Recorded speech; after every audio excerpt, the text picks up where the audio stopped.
Settlement ವಿಚಾರ ಆದರೆ ಮತ್ತೊಂದು ಕಡೆ ನಟಿ ರನ್ಯಾ ರಾವ್ಗೆ ಈಗ ಪ್ರೋಟೋಕಾಲ್ ನೀಡಿದ ವಿಚಾರವೂ ಸಾಕಷ್ಟು ಚರ್ಚೆ ಆಗ್ತಾ ಇದೆ. ಕೆಂಪೇಗೌಡ ಅಂತಾರಾಷ್ಟ್ರೀಯ ಏರ್ಪೋರ್ಟ್ಗೆ ಗೌರವ್ ಗುಪ್ತಾ ವಿಸಿಟ್ ಕೊಟ್ಟರು. ಬೆಂಗಳೂರು ಗ್ರಾಮಾಂತರ ಜಿಲ್ಲೆ ದೇವನಹಳ್ಳಿ ಬಳಿ ಏರ್ಪೋರ್ಟ್ ತನಿಖಾಧಿಕಾರಿ ಗೌರವ್ ಗುಪ್ತಾಗೆ ಡಿಐಜಿ ವಂಶಿಕೃಷ್ಣ ಸಾಥ್ ಕೊಟ್ಟರು. ಏರ್ಪೋರ್ಟ್ಗೆ ಭೇಟಿ ನೀಡಿ ಅಧಿಕಾರಿಗಳಿಂದ ಪರಿಶೀಲನೆ ಕೂಡ ಮಾಡಿದ್ದಾರೆ. ಬೆಂಗಳೂರು ಗ್ರಾಮಾಂತರ ಜಿಲ್ಲೆ ದೇವನಹಳ್ಳಿ ಅಲ್ಲಿಯ ತನಿಖಾಧಿಕಾರಿ ಗೌರವ್ ಗುಪ್ತಾಗೆ ಡಿಐಜಿ ವಂಶಿಕೃಷ್ಣ ಸಾಥ್ ಕೊಟ್ಟರು. ಯಾಕಂದರೆ ಇದು ಏರ್ಪೋರ್ಟ್ನಲ್ಲಿ ಆಗಿರುವಂತಹ ಘಟನೆ. ಮತ್ತೊಂದು ಕಡೆ ಏರ್ಪೋರ್ಟ್ನಲ್ಲಿ ಪ್ರೋಟೋಕಾಲನ್ನು ಅಧಿಕಾರಿಗಳು ಫಾಲೋ ಮಾಡಿಲ್ಲ ಅಂತ ರನ್ಯಾ ರಾವ್ ಪರವಾಗಿ ವಾದ ಮಂಡಿಸಿದಂತಹ ವಕೀಲರು ಏನಿದ್ರಲ್ಲ ಕಿರಣ್ ಜವಳಿ ಒಂದಿಷ್ಟು ವಿಚಾರಗಳನ್ನು ಪ್ರಸ್ತಾಪ ಮಾಡಿದರು. ಯಾಕಂದರೆ ಬ್ಯಾಗಲ್ಲಿ ಅವರು ಚಿನ್ನ ತಂದಿಲ್ಲ, ಟ್ರಾಲಿ ಬ್ಯಾಗಲ್ಲಿ ಯಾವುದೇ ರೀತಿಯಾದಂತಹ ದುಬೈ ಮಾಲ್ ಸಿಕ್ಕಿಲ್ಲ ಅಂತ ಹೇಳಿದರು. ಆದರೆ ಬ್ಯಾಗಲ್ಲಿ ಇರಲಿಲ್ಲ, ಬಾಡಿಯಲ್ಲಿ ಇತ್ತು. ಅದನ್ನು ಚೆಕ್ ಮಾಡಿದ್ದಾರೆ. ಯಾಕಂದರೆ ಆ ಸೊಂಟಕ್ಕೆ ಚಿನ್ನದ ಬಿಸ್ಕೆಟ್ಗಳನ್ನೆಲ್ಲ ಅಂಟಿಸಿ ಟೇಪ್ ಮಾಡ್ಕೊಂಡಿದ್ರು. ಮೊಣಕಾಲಿನಿಂದ ಕೆಳಗೆಲ್ಲ ಚಿನ್ನದ ಒಂದು ಬಿಸ್ಕೆಟ್ಗಳನ್ನ ಅಂಟಿಸಿ ಅಲ್ಲಿಗೆ ಗಮ್ ಹಾಕಿ ಅಂಟಿಸ್ಕೊಂಡಿದ್ರು. ಹೀಗೆ ಸಾಕಷ್ಟು ಒಂದಿಷ್ಟು ಎನ್ಕ್ವೈರಿಯಿಂದ ಗೊತ್ತಾಗ್ತಾ ಇದೆ. ಇನ್ನು ಸಾಕಷ್ಟು ಈ ಪ್ರೋಟೋಕಾಲ್ ಬಗ್ಗೆ ಚರ್ಚೆ ಆಗ್ತಾ ಇದೆ. ಯಾವ ರೀತಿ ಪ್ರೋಟೋಕಾಲ್ ಅಧಿಕಾರಿ ಕೆಲಸ ಮಾಡ್ತಾರೆ, ಪ್ರೋಟೋಕಾಲ್ನ ನಿಯಮಗಳೇನೋ, ಅದು ಕರೆ ಮಾಡಿದ್ದು ಯಾರು ಅಂತ ತನಿಖಾಧಿಕಾರಿ ಒಂದು ಕಡೆ ಪರಿಶೀಲನೆಯನ್ನು ಕೂಡ ಮಾಡ್ತಾ ಇದ್ದಾರೆ. ಸ್ಥಳದಲ್ಲಿ ಈಗಾಗಲೇ ಹಾಜರಿರುವಂಥ ಪ್ರೋಟೋಕಾಲ್ ಅಧಿಕಾರಿ ಬಸವರಾಜ್ ಅನ್ನೋದು ಇಲ್ಲಿ ಗೊತ್ತಾಗ್ತಾ ಇದೆ. ಪ್ರೋಟೋಕಾಲ್ಗೂ ಒಬ್ಬರು ಅಧಿಕಾರಿ ಇದ್ದಾರಲ್ಲ, ಅವರು ಕೂಡ ಸ್ಥಳದಲ್ಲಿ ಮುಖಂ ಹೊಡಿದ್ದಾರೆ. ಇನ್ನೊಂದು ಕಡೆ ಈಶಾನ್ಯ ವಿಭಾಗದ DCP ಕೂಡ ಈಗ ಮುಖಂ ಹೊಡಿದ್ದಾರೆ. ಘಟನೆ ಬಗ್ಗೆ ಕಮಿಷನರ್ ದಯಾನಂದ್ಗೆ ಈಗ ವರದಿಯನ್ನು DCP ನೀಡಿದ್ದಾರೆ ಅನ್ನೋದು ಗೊತ್ತಾಗ್ತಾ ಇದೆ. ರನ್ಯಾ ರಾವ್ ಯಾವ ಕಡೆಯಿಂದ ಏರ್ಪೋರ್ಟ್ಗೆ ಬರ್ತಾ ಇದ್ರು, ನಿರಂತರವಾಗಿ ಎಲ್ಲಿ ಬಂದು ಇಳಿತಾ ಇದ್ರು, ಯಾಕಂದರೆ ಒಂದು ದಿನದ ಪ್ರಯಾಣ ಅಲ್ಲ ಅವ್ರದ್ದು.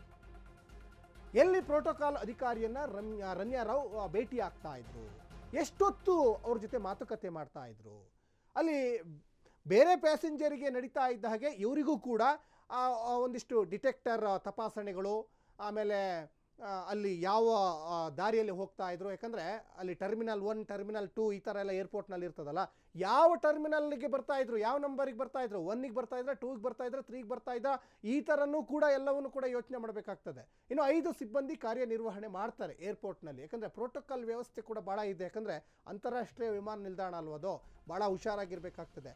2 ಶಿಫ್ಟ್ನಲ್ಲಿ ಸಿಬ್ಬಂದಿಗಳು ಕಾರ್ಯನಿರ್ವಹಿಸ್ತಾರೆ. 2 ಶಿಫ್ಟು ಅಂದರೆ ಅಲ್ಲಿ ಮಾರ್ನಿಂಗು ಮತ್ತು ನೈಟ್ ಶಿಫ್ಟ್ ಈ ಥರ ಇರ್ತದೆ. ಬೆಳಿಗ್ಗೆ 8 ಗಂಟೆಯಿಂದ ರಾತ್ರಿ 8 ಗಂಟೆವರೆಗೂ ಒಂದು ಶಿಫ್ಟಲ್ಲಿ ಪ್ರೋಟೋಕಾಲ್ ಅಧಿಕಾರಿಗಳು ಕೆಲಸ ಮಾಡ್ತಾ ಇದ್ದರೆ, ಅಗೇನ್ ರಾತ್ರಿ 8 ಗಂಟೆಯಿಂದ ಬೆಳಿಗ್ಗೆ ಮರುದಿನ ಬೆಳಿಗ್ಗೆ 8 ಗಂಟೆವರೆಗೂ ಇನ್ನೊಂದು ಶಿಫ್ಟ್ ಇರ್ತದೆ. ಈಗ ಅಲ್ಲಿ ಚೇಂಜ್ ಆಗ್ತಾ ಹೋಗ್ತಾರೆ ಅಧಿಕಾರಿಗಳು.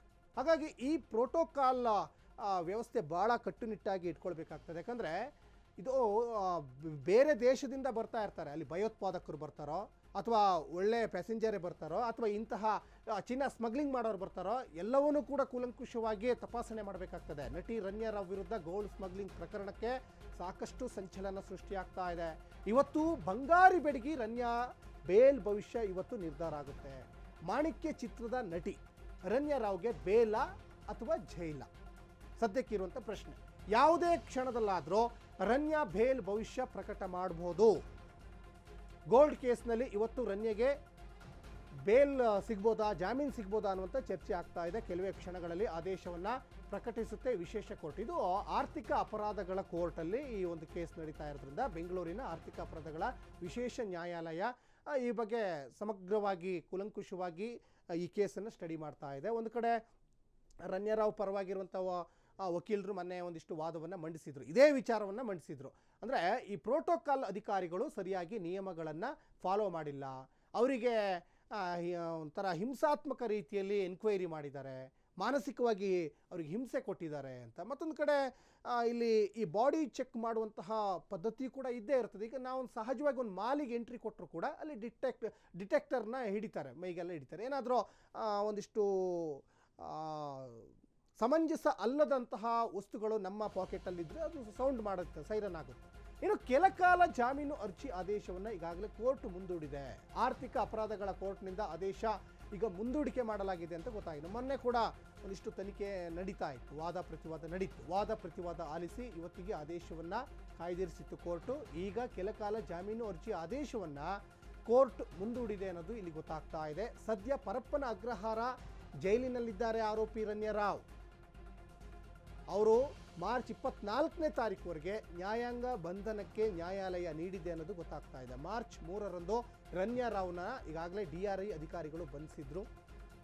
ಕೆಂಪೇಗೌಡ ಏರ್ಪೋರ್ಟ್ನಲ್ಲಿ ರನ್ಯಾ ರಾವ್ನ DRI ಅಧಿಕಾರಿಗಳು ಬಂಧಿಸಿದ್ರು ಅನ್ನೋದು ಗೊತ್ತಾಗ್ತಾ ಇದೆ. ಮತ್ತೊಂದು ಕಡೆ ಈ ರನ್ಯಾ ರಾವ್ದು ತಂದೆ ಏನಿದ್ದಾರಲ್ಲ, ಅವರು ಕೂಡ DGP ರಾಮಚಂದ್ರ ರಾವ್, ಅವರನ್ನು ವಿಚಾರಣೆಗೆ ಒಳಪಡಿಸಬೇಕು ಅಂತ ಸರ್ಕಾರವೇ ಈಗಾಗಲೇ CIDಗೆ ವಹಿಸಿತ್ತು. ಆ ಕೇಸ್ ಏನಾಯಿತು?